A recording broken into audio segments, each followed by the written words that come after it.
It happens every single year. There's always a player or two inside the first round of your fantasy football drafts that just ends up underperforming. Now, sometimes it's because we ignore the red flags going into the season.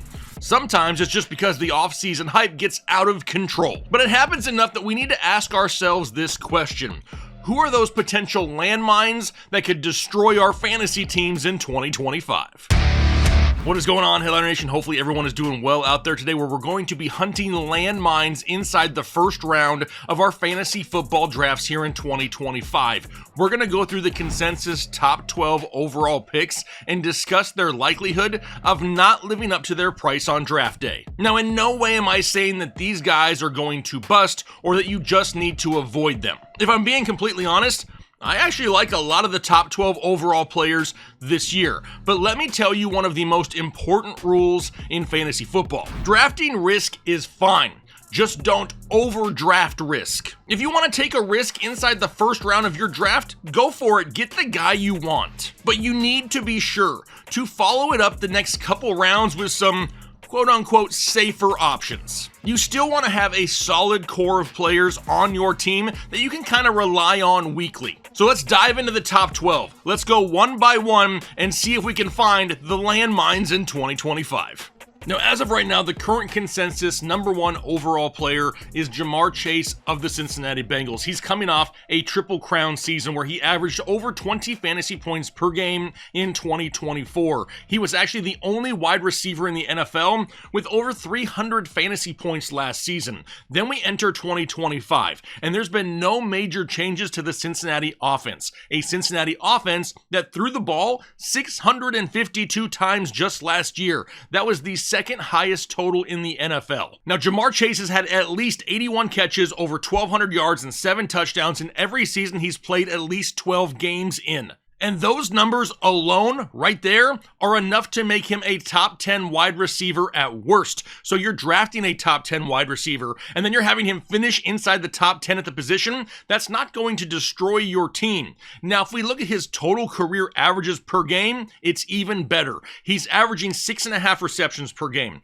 89 yards per game, and 0.75 touchdowns per game. If you take that and put it over a 17-game season, it comes out to be 111 receptions, 1,513 yards, and 13 touchdowns. That would be enough to still make him the wide receiver one overall last year. If we're looking for red flags, I can only think of one, and that's the fact that we haven't had a wide receiver finish as the wide receiver one overall in back-to-back years since 2014 and 2015 when Antonio Brown of the Pittsburgh Steelers did it. Now, I'm not the most superstitious guy, and with the way things are lining up once again for Jamar Chase, I'm not sensing a landmine here. So let's move down to the overall consensus number 2 player, which is Saquon Barkley right now with the Philadelphia Eagles, the overall RB1. And he's coming off an RB1 overall season where he averaged 21 fantasy points per game. The only running back in fantasy that averaged over 20 fantasy points per game in 2024.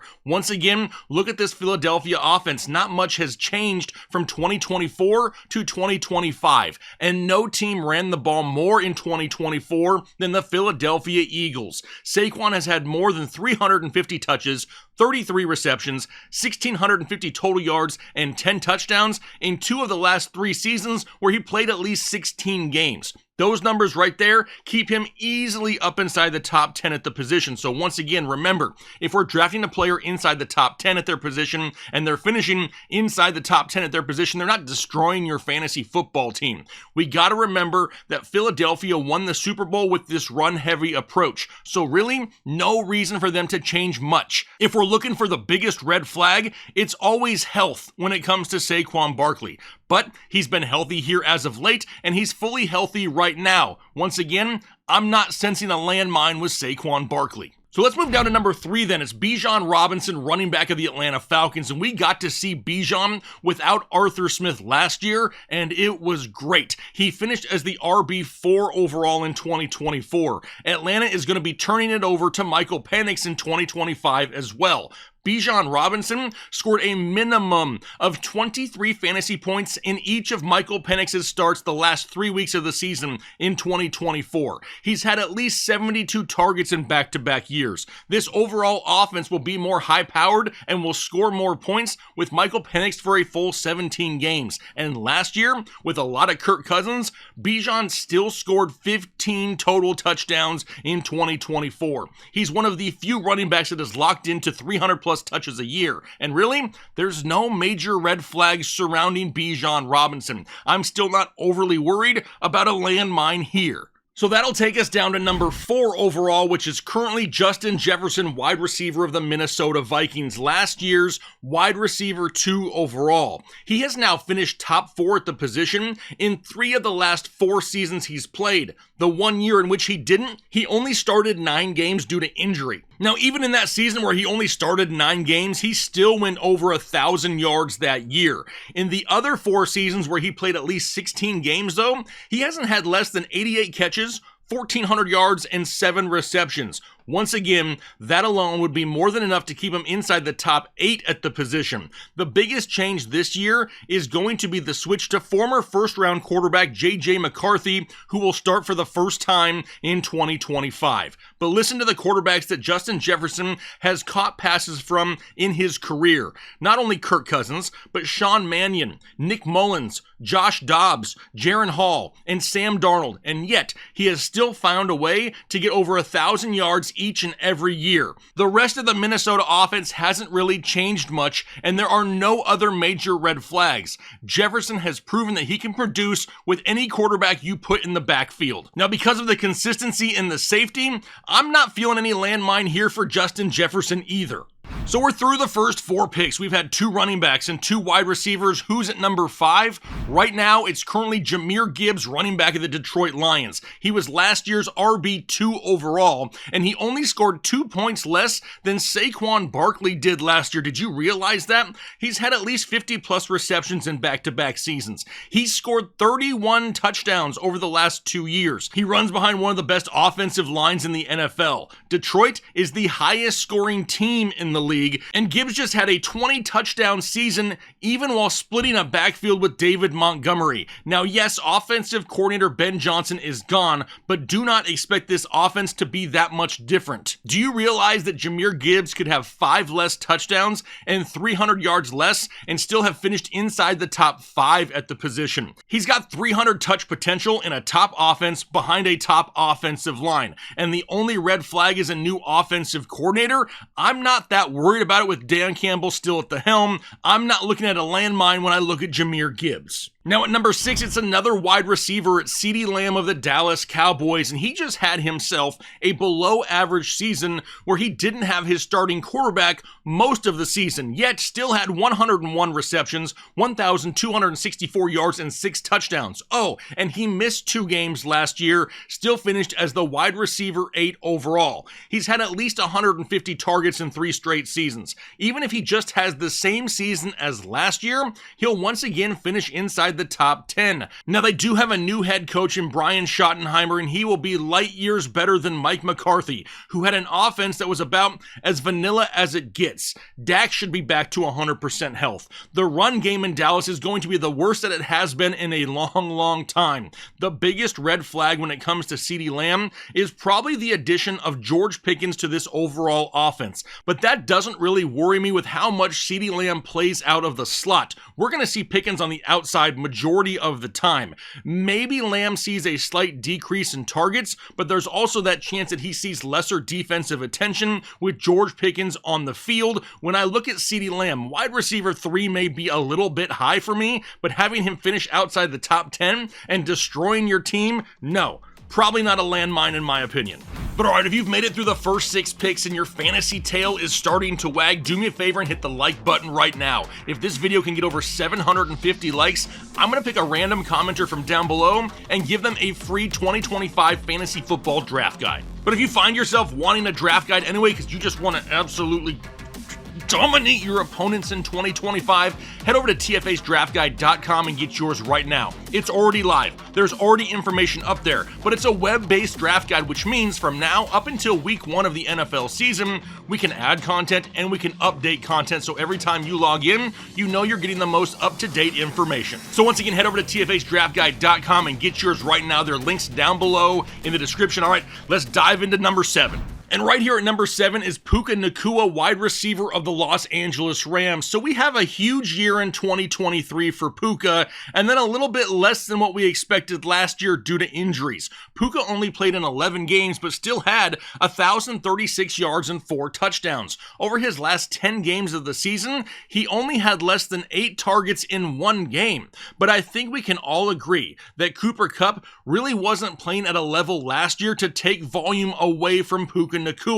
Kupp only had 12 catches total over his final 5 games of the season. Well, that changes in 2025. Cooper Kupp is gone, and now Davante Adams has entered the offense. And whether you want to admit it or not, Davante Adams has a lot more to offer at this point of his career than what we had from Cooper Kupp last year. Adams averaged over 10 targets per game last season, and if that happens again, Puka may have a hard time reaching wide receiver 4 overall, which is where he's being drafted. But what I really want to focus on more so is the potential of injury. One of the reasons so many people, myself included, love to watch Puka play is because of how hard he plays the game. Dude is always fighting and putting his body on the line for the extra yards. That opens him up to injuries more so than those wide receivers that know how to get out of bounds or take less big hits. Just in the last 2 seasons, Puka has had multiple knee injuries, an AC joint sprain,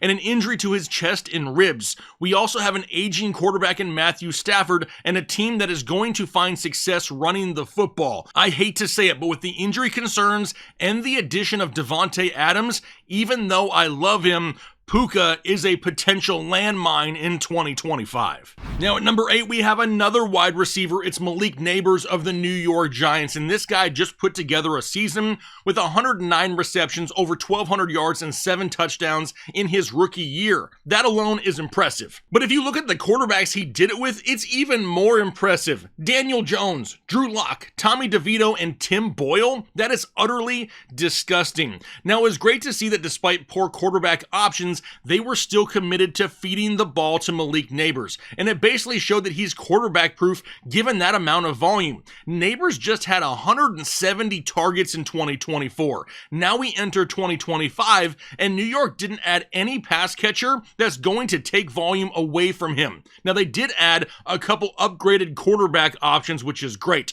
Russell Wilson, who is a proven vet that we have seen find success down the field with guys like DK Metcalf. How about Jameis Winston? We all know that when he's on the field, he's slinging the rock deep. But on top of all of that, they went out and drafted Jackson Dart, who is by far my favorite option. And rumors are already circulating that he could be starting at some point this year. That kind of volume in this offense with minimal challengers for targets, and now we get improved quarterback play, I am not feeling a landmine anywhere around Malik Nabers. Now after him at number 9, we got Amon-Ra St. Brown, wide receiver for the Detroit Lions, 2 Lions up inside the top 9 picks. And we know that Amon-Ra St. Brown is coming off another solid year. He now has back-to-back-to-back seasons of at least 140 targets, 105 receptions, over 1,100 yards, and 6 touchdowns. However, over the last 2 years, he's averaging 148 targets a year, 113 receptions a year, over 1,300 yards, and 11 touchdowns.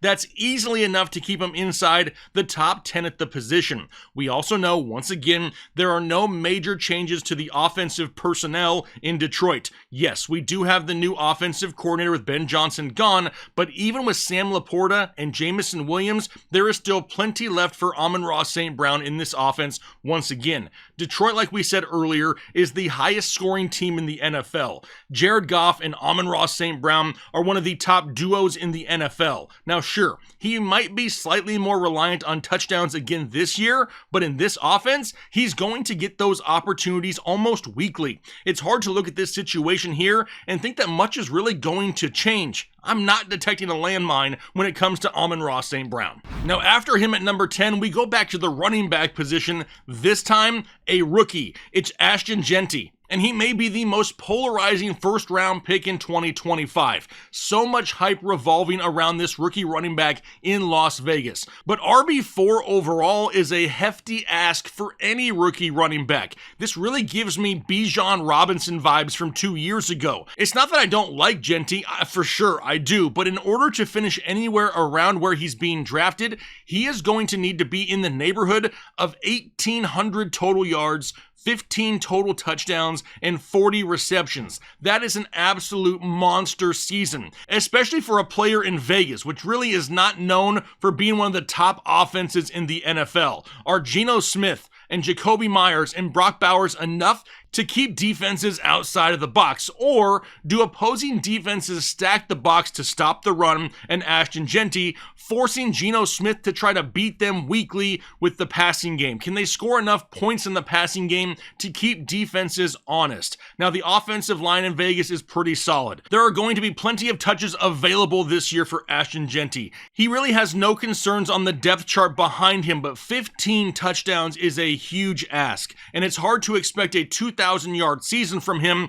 if the touchdowns end up not being there. I love the talent, but the situation does come with crazy expectations. He could have a super solid year with 1,300 yards and 8 touchdowns and 40 catches and have it only be enough for him to be a Verge top 15 option at the position. I hate to say it, don't hate me, I love the kid, but there is definitely landmine potential at RB4 overall for Ashton Genty. Now at number 11, currently right now, is Derrick Henry, running back of the Baltimore Ravens, and every single year there are people out there saying that Derrick Henry is old and that he's going to fall apart. Then every year he goes out and racks up over 1,300 yards and 12 touchdowns. In fact, he's coming off one of the best seasons of his career, and it really shouldn't be a surprise. He went to one of the best running teams in the NFL. What did you expect? He had over 2,000 total yards and tied a career high with 18 touchdowns. He is going to continue to get huge volume in Baltimore. The only team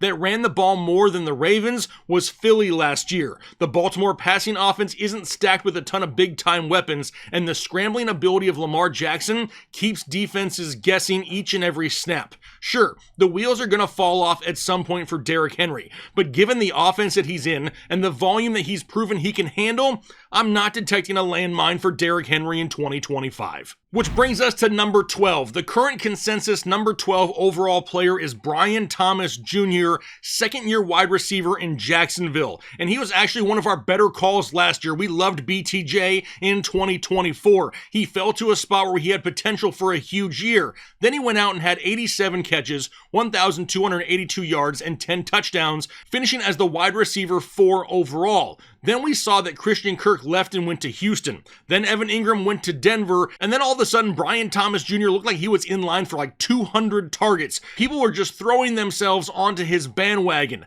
Then the NFL draft happened, and Jacksonville moved up to grab Travis Hunter. And that absolutely matters. And that's coming from one of the biggest Brian Thomas truthers out there. You have to remember that a lot of the success that Thomas had in 2024 came with Mac Jones at quarterback. Thomas didn't have one game with Trevor Lawrence where he had at least 10 targets and only had one game where he had at least 100 yards receiving with Trevor Lawrence. Under Mac Jones, Brian Thomas Jr. had 6 games with 10 plus targets and 3 100-yard games. Now we also have a new coaching staff in Jacksonville. Head coach Liam Cohen is going to be an upgrade to the offensive play calling for sure.